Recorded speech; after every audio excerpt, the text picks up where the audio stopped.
प्रेरणास्पद कथा YouTube channel पर मैं धनंजय जैन आप सभी का हार्दिक अभिवादन करता हूँ। छोटी सी कहानी डीजे की जुबानी। दोस्तों, चातुर्मास का समय था। एक पंडित जी रामायण का पाठ सभी भक्तों को जो भी प्रवचन में आते थे उनको सुना रहे थे। पर जैसे ही वो पाठ शुरू करते, उनके बाजू में एक छोटी सी गादी बिछाते और भगवान हनुमान को याद करके कहते कि हनुमान जी आइए, विराजिए, आप भी रामायण सुनिए, आपके प्रभु राम की महिमा सुनिए। उनके प्रवचन के अंदर एक वकील भी आते थे। वकील को यह बात समझ में नहीं आ रही थी। आखिर तार्किक दिमाग वाले व्यक्ति, भक्ति के ऊपर जब तर्क हावी होने लगता है ना, तो आदमी किसी की सुनता नहीं है और समझने की भी कोशिश नहीं करता है। प्रवचन समाप्त होने के बाद वकील साहब ने कहा कि महात्मन, आप बहुत सुंदर कहानी सुनाते हो, बहुत सुंदर विवेचन करते हो। भगवान राम के बारे में आप जो बोलते हो तो लगता है कि राम साक्षात हमारे सामने हैं। आप इस तरह से चित्रण प्रस्तुत करते हो, पर एक बात आपकी मुझे समझ में नहीं आती।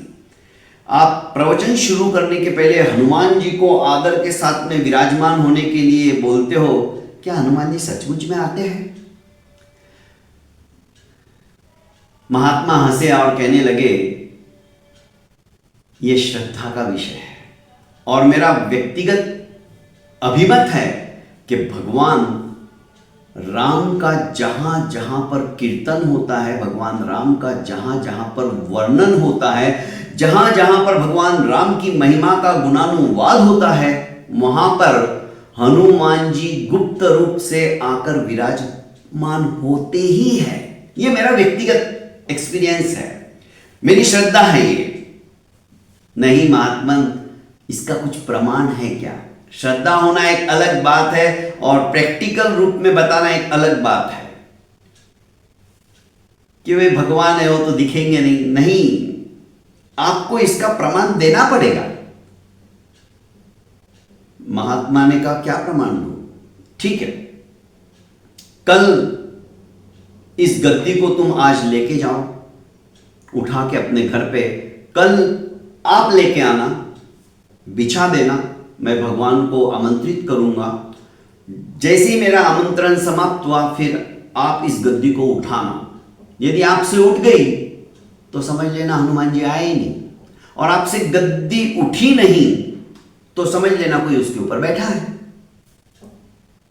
वकील ने कहा कि ठीक है, और यदि मैं गद्दी को मैंने उठा लिया तो मैं रामायण का पाठ करना, सत्संग करना, कीर्तन करना सब छोड़ दूंगा और तुम्हारे यहां पे चौकीदार बन जाऊंगा।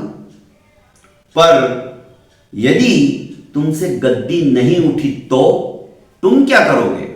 वकील ने कहा, मैं वकालत छोड़ दूंगा और वकालत छोड़ के आपका शिष्य बन जाऊंगा। हमेशा आपके चरणों के अंदर ही मेरा स्थान रहेगा। घर बार परिवार सब कुछ छोड़ दूंगा मैं।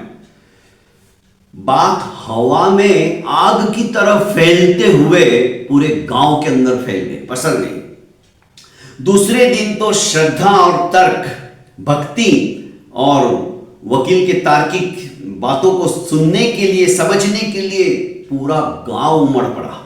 इतनी भीड़ महात्मा के प्रवचन में कभी आई ही नहीं थी। जो नहीं आने वाले थे वे भी आए, क्योंकि चमत्कार देखना था, है या नहीं है। अब दूसरे दिन पांडाल तो खचाखच भरा, उसके बाहर भी लोग खड़े। वकील जी ने गादी रखी, महात्मा ने अपना आसन बिछाया उसके ऊपर और हनुमान जी को आमंत्रित करके बोले कि प्रभु अब आप आ जाओ, आप ही लाज बचाने वाले हो। आज श्रद्धा और भक्ति जो प्रभु राम के प्रति लोगों की है वो टूटनी नहीं चाहिए, और आप हनुमान जी ऐसा कभी जिंदगी में नहीं होने दोगे। ये मुझे विश्वास है, मेरा विश्वास बोल रहा है। मैं कथा प्रारंभ करने वाला हूं, आप भी आइए, विराजमान हो जाइए। ऐसा कहते कहते महात्मा के आंखों से आंसू निकल पड़े और महात्मा अवरुद्ध कंठ से कथा वाचन के लिए बाजू में जो अपना आसन था उस पर आकर बैठ गए। इशारा किया वकील साहब को कि गद्दी को उठाओ। वकील साहब उस गद्दी को छू भी नहीं पा रहे थे। हाथ जाता था पर मानो अकड़ जाता हो। वापस हाथ पीछे करते, वापस उठाने के लिए जाते तो गद्दी का स्पर्श तक नहीं कर पा रहे थे। हाथ मानो जड़ हो गया हो। ऐसा करीब 10-20 बार उन्होंने किया, पसीने पसीने हो गए। गद्दी उठाना तो दूर रहा, उसको छूने की भी ताकत वकील साहब के हाथों में नहीं रही थी। रोने लगे, महात्मा ये क्या हो रहा है?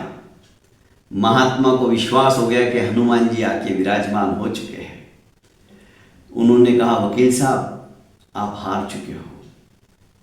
उठाना तो दूर रहा, आपसे उनके तेज के प्रभाव से, उनके प्रताप से आप छू भी नहीं पा रहे हो। वकील ने हार मानी, उनके चरणों में गिर गया कि महात्मा सचमुच में आप जो कह रहे हो एक एक शब्द आपका सत्यता से परिपूर्ण है। हनुमान जी विराजमान हुए तभी मैं उस गद्दी को छू भी नहीं पा रहा हूं। जय जयकार हुई, लोग भाव विभोर होकर भगवान राम के गुणानुवाद करने लगे। ये होती है भक्ति के अंदर शक्ति।